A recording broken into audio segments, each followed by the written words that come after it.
Cette chaleur, en tout cas, touche tous les pans de l'actualité sportive aussi, avec des événements qui doivent s'adapter. Dans le Cantal, l'UTPMA, l'Ultra Trail du Puy-Marie-Aurillac, va bien se courir demain, avec pour certains participants plus de 100 km à franchir à travers les montagnes. Mais les organisateurs vont devoir être particulièrement attentifs à la santé des coureurs. Valérie Riffard et Lydie Rib.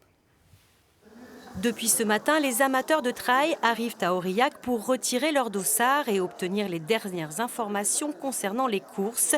Car en raison des fortes chaleurs, les organisateurs ont dû s'adapter. Le départ du trail de la Jordanne a été avancé de 2 heures, les points de ravitaillement en eau ont été renforcés et les coureurs sont appelés à une grande vigilance. On leur demande aujourd'hui de prévoir éventuellement, notamment pour le Grand Trail, une réserve supplémentaire en fonction de ces nouvelles conditions météorologiques qui vont poser problème pour le Grand Trail uniquement sur la partie finale, c'est-à-dire quand ils vont redescendre dans la vallée où les températures annoncées vont être fortes. Objectif, limiter les risques de déshydratation et pour cela les règles sont très strictes. Les coureurs savent que quand il y a une décision prise par la directrice de course ou par la responsable médicale, quand il y a une décision d'arrêt, le dossard sera retiré, le coureur devra s'arrêter et donc sera à ce moment-là mis hors course.